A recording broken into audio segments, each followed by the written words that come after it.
The first full team practice of Baltimore Ravens training camp kicks off today, and we talk about a plethora of topics here on today's show, including training camp updates, if the Ravens should have signed Julio Jones, and also answer your mailbag questions next year on Locked On Ravens.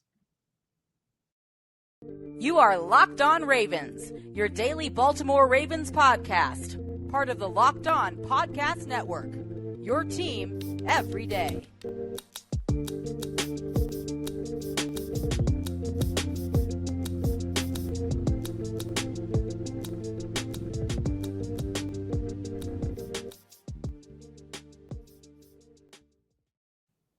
Welcome into another episode of the Locked On Ravens podcast. I'm your host, as usual, Kevin Oestreicher of Ravens Wire. And of course, we're here today on the Locked On Podcast Network, your team every day. And thank you so much for making Locked On Ravens your first listen of the day. We're free and available on all platforms. That includes on YouTube. And if you can smell that, if you can feel it, you can hear it, football is back in the air for the Ravens and in Baltimore is the Ravens' first full team practice of 2022 training camp. It kicks off today. Super exciting stuff. And we have a ton to talk about here on the show today. We have some training camp updates, veterans report yesterday. There was a player who didn't report to the Ravens, a pretty high profile one in the rookie class we'll talk about in just the general Ravens news, notes, and quotes from training camp in the first segment. But in the second segment, I do want to dive into Julio Jones. And this will be the last time we talk about Julio Jones, I think, for a very long time. Well, probably until next offseason when he becomes a free agent again. But Julio Jones signing with the Tampa Bay Buccaneers, and that does lead the question. Should the Ravens have signed Julio Jones?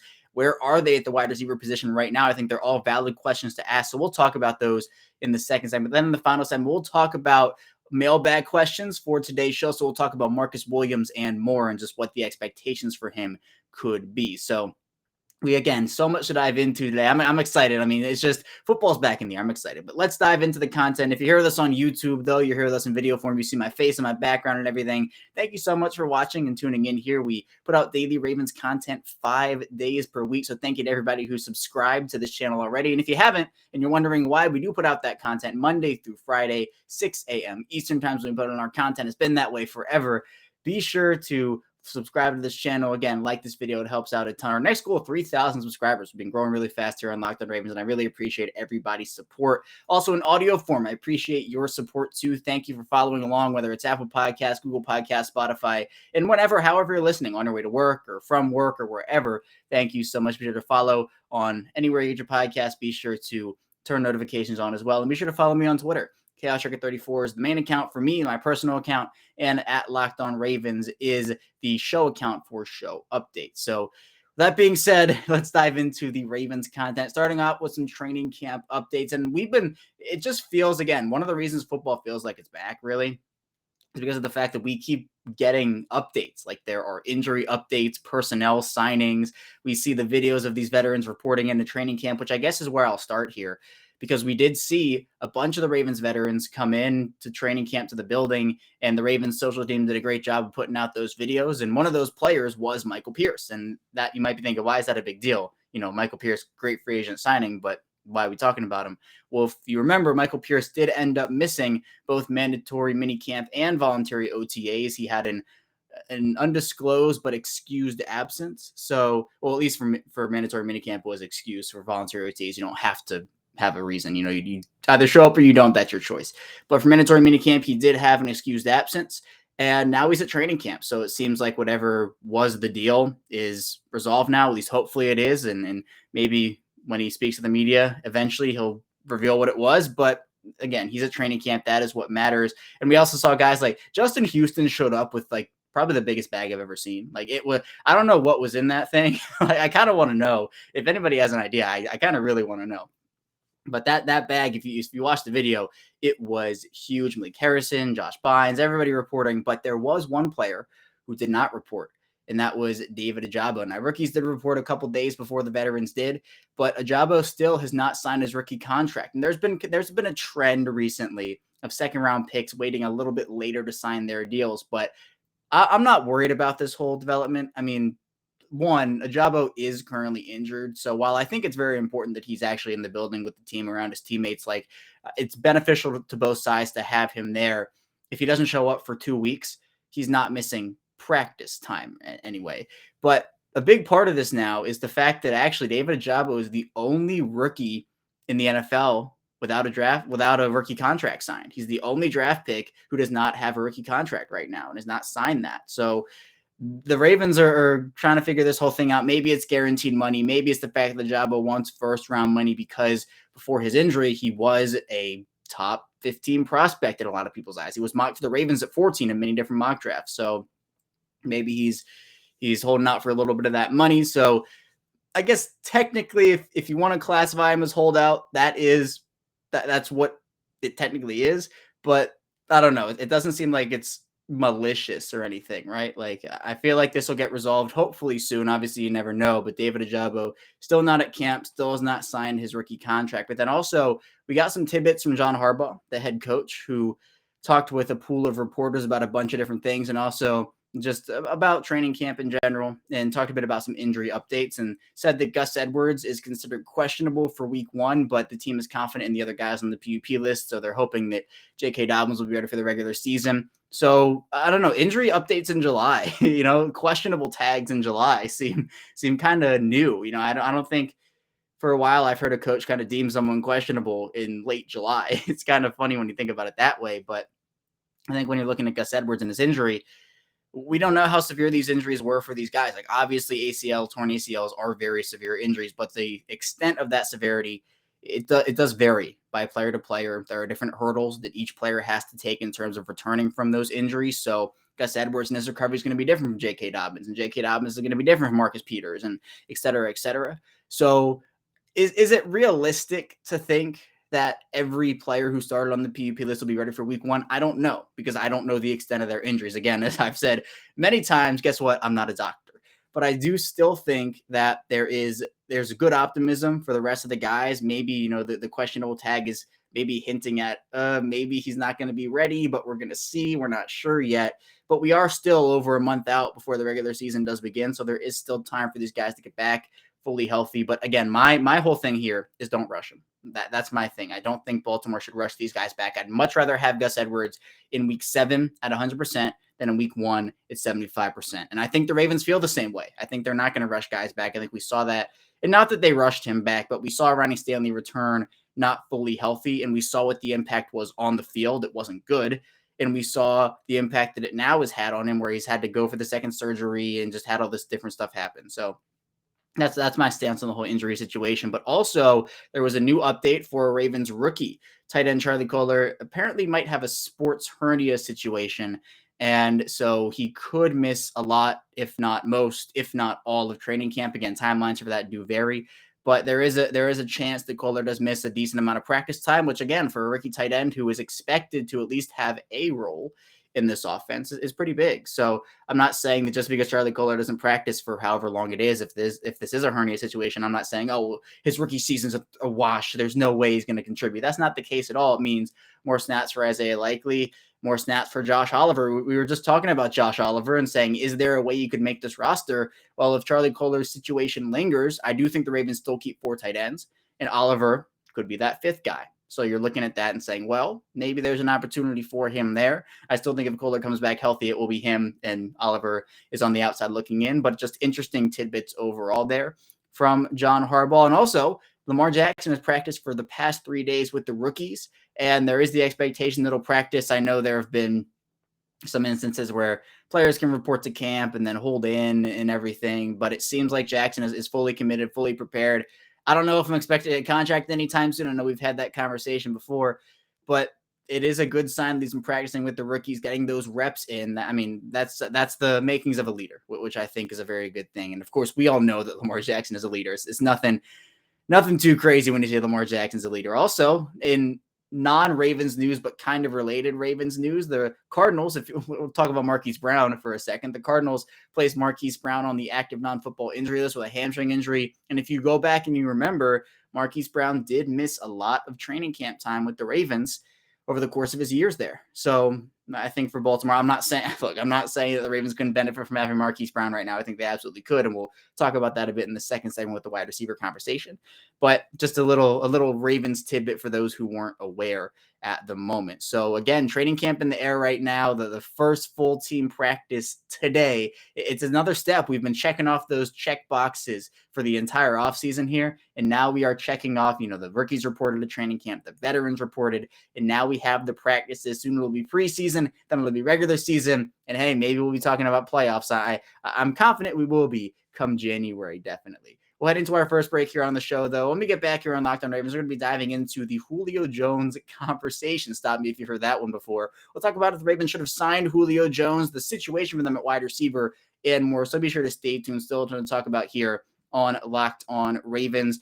But first, I do want to tell you a bit about Dave. And sometimes with hindsight, it can really be 2020 in most instances, and you can't change the past. What if you could get a little help from your future self? Maybe you'd ask to borrow a little cash, but now you actually can do that with Dave, and you might be asking how. Well, Dave is the banking app that can help you get up to $500 instantly with extra cash. That's more money to fill your tank, buy a wedding gift, or catch up on bills. You can finally tackle those expenses that have been stressing you out without any hangups, and there's no interest and no credit check needed. There are millions of people who have already downloaded the Dave app to get the financial relief they need with extra cash. So if you're in a pinch and need some extra help, download the Dave and think of it as a helping hand from future you. Again, download the Dave app from the App Store right now. That's DAVE. Sign up for an extra cash account and get up to $500 instantly. For terms and conditions, go to dave.com/legal. Interest fees apply. Banking provided by Evolve. Member FDIC. The future you will thank you.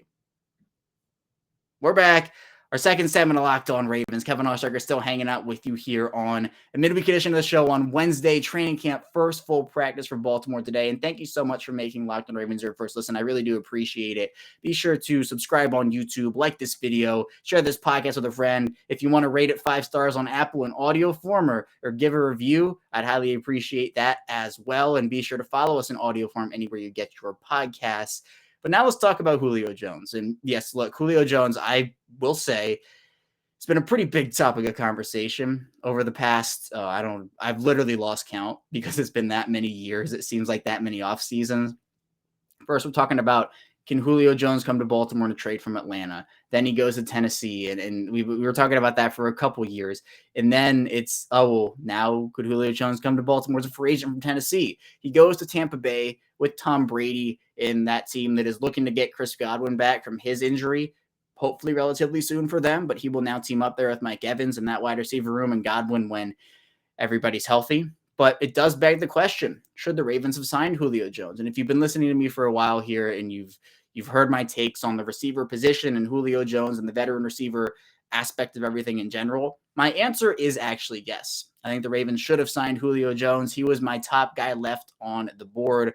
But I'm not saying that the Ravens should have signed exclusively Julio Jones. I still think the need for a veteran receiver is there. I don't think it's the end of the world if they don't sign one. But now now that Julio Jones is off the market and there's no chance of like a mid-season edition of a Jones in particular, it does get a little bit risky. We're kind of entering that slightly risky territory where you are really relying on your young guys. And I think that's okay if everybody stays healthy. But as we know, and as we saw last year with the Ravens, not everybody stays healthy. There is no team in the NFL that goes through a season fully healthy, whether the team loses just a couple guys or goes through what the Ravens went through last season. The Ravens right now, their top 4 guys are Rashad Bateman, Devin Duvernay, James Prochet, and Tylan Wallace. I think that's fine. I think it's fine. But you are banking on the potential of those 4 guys. I think each of them has it. I think each of them can reach it. But let's say James Prochet goes down and has to miss half the season. Let's say Rashad Bateman goes down and has to miss a couple games here and there. Let's say 2 of them go down. Where are your guys? Who are you relying on in that situation? Let's take Prochet here. I'm not, just a random receiver. Let's take Prochet. Then you're looking at a receiving room of Bateman, Duvernay, Tylan Wallace, and whoever makes the roster after that. So is it Shamar Bridges? Is it Benjamin Victor? Is it Devin Williams? Again, you have potential there, but I think a veteran would still do so much for the position, for the locker room. And you're not looking at this player and saying, okay, we're signing let's look who's available. We're signing a Will Fuller. If the Ravens are saying that to themselves and they say, well, we're going to sign a Will Fuller. He's not going to come in here and be expected to put up 1,000 yards and 10 touchdowns. He would be brought into Baltimore to play a role right? The guys who were available are not number one receivers. They are talented players, but I'm really only looking now at Will Fuller. I think right now that's the only player I would sign who actually has the potential to be a slightly needle mover option for them. Now, there could be guys who get cut during cut down day, and maybe there's someone who we don't expect to get cut. And all of a sudden it's, oh, okay, yeah, awesome. Let's go out and get that guy. But if guys get dinged up, and guys do get dinged up, it's the NFL, it's football, and guys have to start missing games, you're going to start having to rely, if you don't bring anybody else in for the Ravens, you're going to have to start relying on undrafted guys, on guys who have been practice squad players. And I'm not saying those guys can't perform. I'm not saying, I'm not counting them out. They can do it, but I just think a veteran is a safer floor option if a guy gets injured. And I think that, look, if a guy does get injured, like if Devin Duvernay misses the entire year or something, I think the Ravens will look to add a veteran. Now, again, that will be a player that most likely wouldn't be a true number one type player. Maybe it is. Maybe they go out and make a splash, Deebo Samuel or DK Metcalf or whatnot. But maybe it's someone who can, again, be a number 2/3 behind Rashad Bateman and make that impact. Now, the reason I thought Julio Jones was the best available player for the Ravens in this situation was, again, he was the most talented out of all of them. We all know the injury concerns, but Will Fuller has injury concerns. T.Y. Hilton has injury concerns. Odell Beckham is currently injured right now. He tore his ACL in the Super Bowl. So while I think Odell Beckham is probably the most talented player left on the free agent market, I don't know when he's coming back. Not a lot of people do. If you're signing him to a more than minimum deal for a team that is already very tight on cap space, they can make more. They can definitely make more. But for a team that's already a little tight on cap space, they clear up some money with Marlon Humphrey. You're looking at maybe a 1 year, $4 or $5 million deal. Maybe it's a 2-year deal where you do the kind of like the Jawan James thing, where you give him a 2-year deal. He redshirts the first year, maybe comes back for the playoffs, and then he has the second year where he's getting paid a little more money. Maybe that's what happens.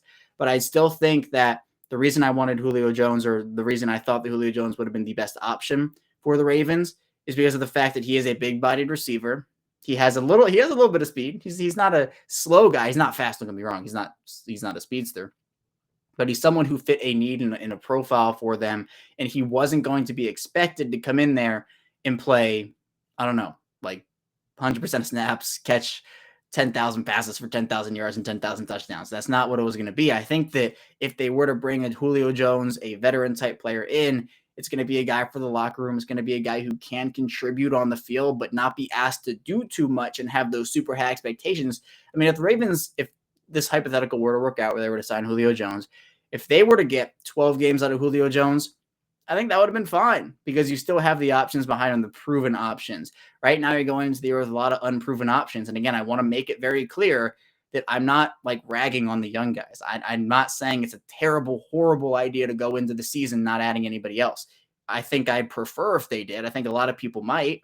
But if they want to say, hey, look, we're going to trust our young guys to see what they have in the preseason and then reevaluate maybe a month in, I feel like that's the route they're probably going to go here. Because again, the only option at this point, I feel like moves the needle even a slightest bit is Will Fuller for them now, unless there's a trade or somebody else who we don't expect to get cut who gets cut. That's the situation. So I'd rather give snaps now, unless it's Will Fuller, to Devin Duvernay or James Prochet or Tylan Wallace, Shamar Bridges, Devin, whoever, Benjamin Victor, those players, to see what they are. Because again, if you sign veteran after veteran after veteran after veteran, and the Ravens have done, not every year, but seems like a lot of the time, they have signed a veteran that maybe blocks the path for a younger guy, right? Sami Watkins was brought in, and a lot of people were wondering with that signing, well, how is it going to impact the snaps of Rashad Bateman? How is it going to impact the snaps of James Prochet? And Watkins was active for a lot of games and getting on the field in the first half of the year. The second half of the year, his playing time definitely fell off, and he wasn't as effective nearly. But that's the question people raise now, is if Will Fuller's brought in, if T.Y. Hilton's brought in, if Odell Beckham's healthy and he's brought in, how will it impact the development and the snaps of guys like Duvernay and Prochet and Wallace, who are all extremely talented players, and I think they can do it. But if an injury strikes, that's where my concerns come in a little bit, where it's, are you going to continue to rely on a second-year guy or a younger guy and just continue to go down that depth chart? And again, hopefully no one gets injured. Hopefully these guys can contribute. I think they can. I think it'll be okay. I think that my preferred method is the veteran route. But again, now that Julio Jones is off the market, I don't know. My gut feeling is telling me that the Ravens will just try to work out with the young guys, see what's going on with them, see what they have, maybe a month into the year, much like we saw during the 2018 season, where the Ravens, obviously that defensive unit for them, it was week 3 and 4 against the Chiefs and the Browns, just abysmal defense they were playing. Eric DeCosta went out there and just cut Tim Williams, week 7 traded for Marcus Peters. He knew that something had to change there. So if the receivers aren't working, if it's not working out, if the Ravens need some experience, I think Eric DeCosta will understand that and try to go out there and make a move if he does decide to just let things ride out for the preseason in the first couple of weeks. I think it's fine if he does that, but I don't know. I would have liked Julio Jones in Baltimore. I think would have been a solid option. I'm not just signing anybody to sign anybody. I think it does have to fit a role, fit a need. I think pass rush is probably still the number one need on this team, assuming Tyus Bowser and David Ojabo don't come back in week 1. But I think wide receiver, a veteran option for that room, just to have a guy to learn from, a guy who knows how to work through zones in a defense. I think it'd be a good option for him to have, but the Ravens do have talent there. So I'm very interested to see what they do. And it kind of goes into a question, our first mailbag question we'll talk about here from Barrett King 89, who says, with the Ravens now creating some cap space, do you think we'll pursue one of Julio Jones, Will Fuller, and Odell Beckham? Give me your opinions on each player and who will be your favorite out of the 3. Make that T.Y. Hilton instead of Julio, he says a couple hours later, because after the question, he asked the Bucs signed Julio. So, okay, out of T.Y. Hilton, Will Fuller, and Odell Beckham, I think I kind of revealed my order by accident, so my bad. But my order is Will Fuller, and then T.Y. Hilton, and then Odell Beckham. I'd still think, and I'll say it, Odell Beckham is the most talented out of those guys, but the injury, it worries me a little bit as to when he's going to be able to come back. It happened in February. This isn't like we're talking about Dobbins or Edwards, who suffered those injuries in late August, early September. Marcus Peters as well.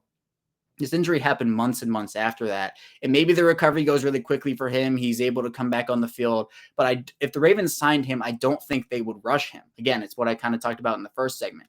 I think Will Fuller is the best option out of those guys. He has proven NFL success, and so do all of them. Don't get me wrong. But I think at this point in their careers, I think Will Fuller has the most burst. Now, the issue with all 3 of these guys is the injuries. Odell Beckham currently injured. Will Fuller has been injury prone his entire career. T.Y. Hilton has had minor things that have dinged him up for a lot of his career. So you're kind of saying, again, if you get 12 games out of either of those guys, I think that's a win.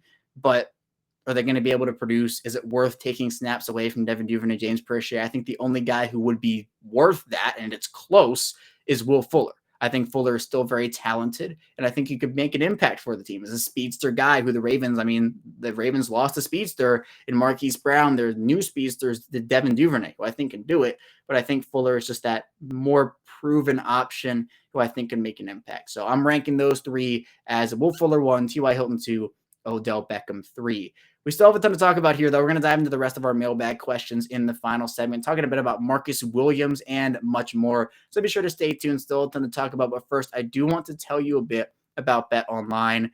BetOnline.net is the fastest and easiest way to check in all your favorite betting needs, and you can find all your favorite sports and events. It's the number one online source for odds, lines, and games. And that means you can find reviews and news of every league, including Major League Baseball, with those Orioles who were over 500. Let's give it up for the Orioles, man. They've been great recently. The NFL, the NBA, NHL, combat sports, esports, and even golf.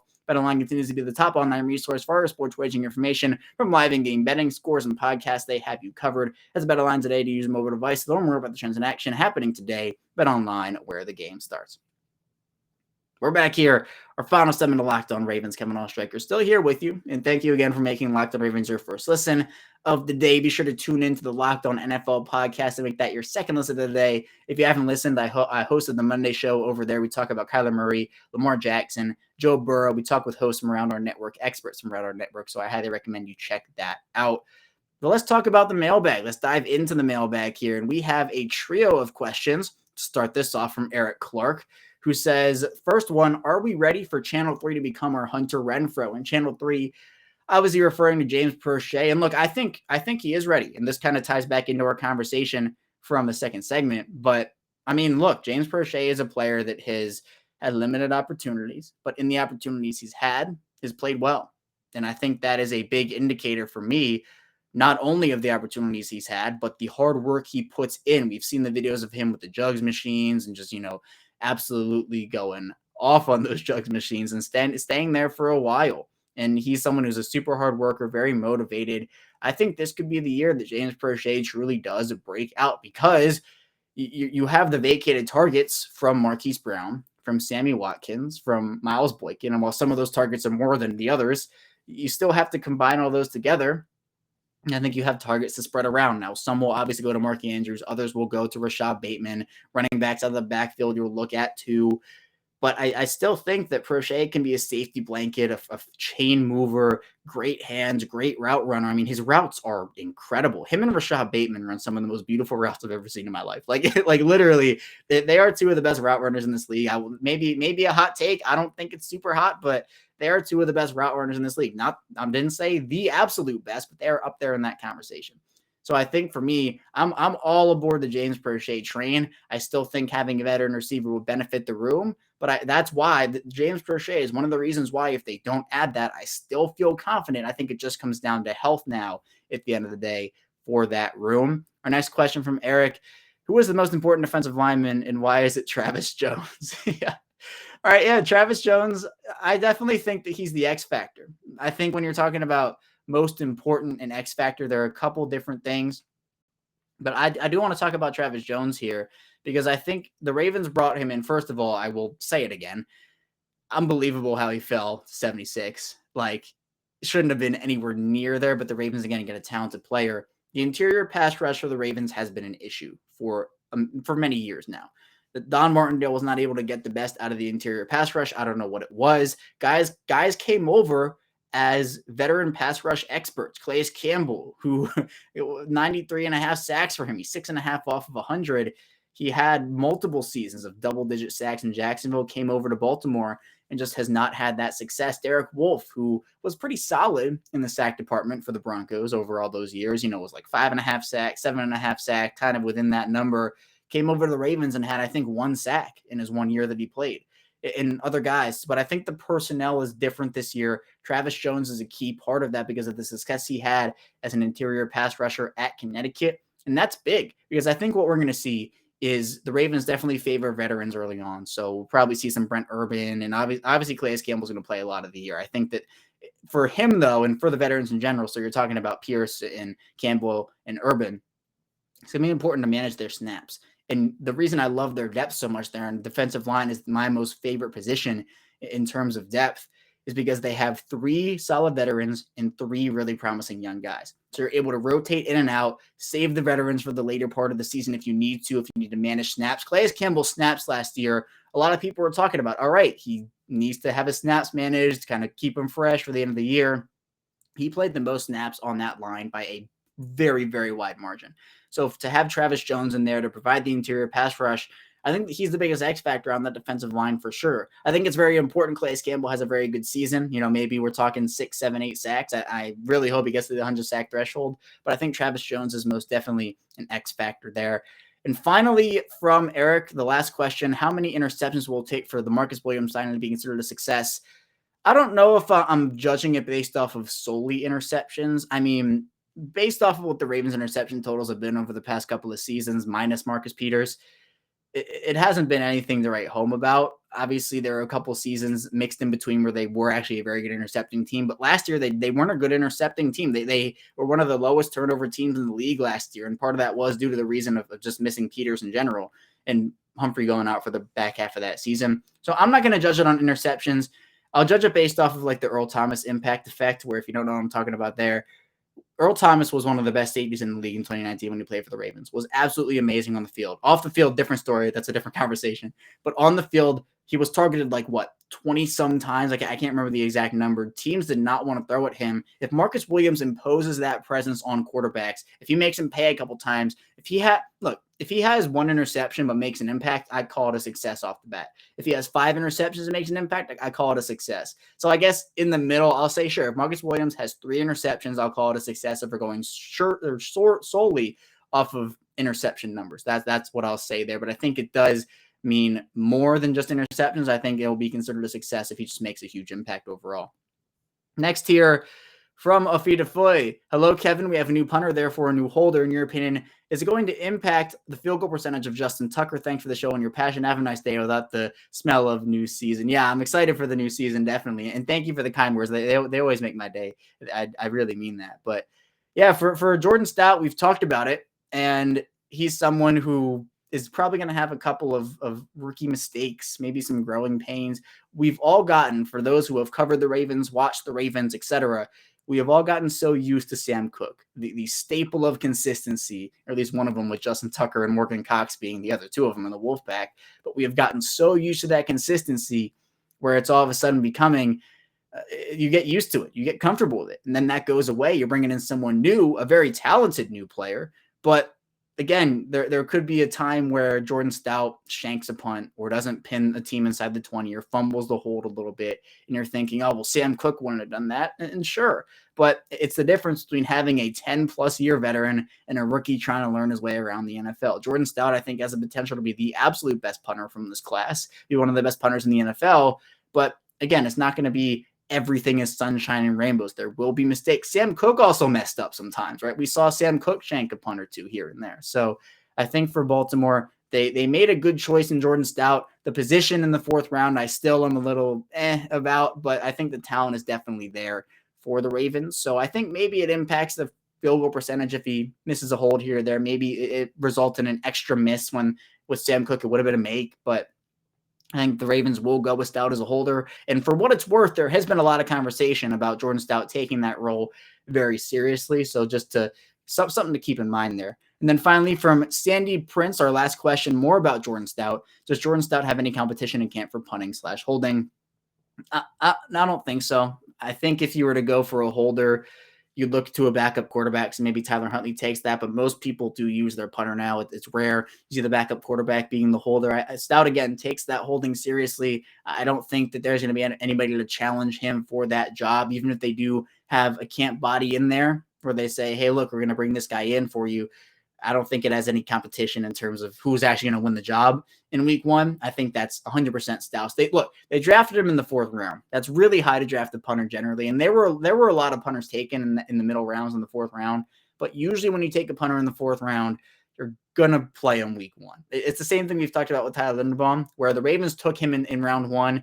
Patrick McCary could start at center, but the Ravens invested that draft capital in Tyler Linderbaum. So barring something completely unforeseen, I think he's starting at center. The same thing with Jordan Stout. Barring him just being terrible or something happening, I think he's the guy. So for me, I don't think there's any competition for Jordan Stout. I think the punting job, the holding job, they are his, definitely. But that's all I have for you here today on Locked On Ravens. And again, thank you so much for tuning in. I greatly appreciate all the support. Be sure to subscribe again on YouTube. Follow us in audio form. I'm going to get back tomorrow. We're going to be diving into the training camp happenings around the castle for the Ravens. And it's, again, exciting times here for the show. So be sure to stay tuned for that. And I will see you right back here tomorrow.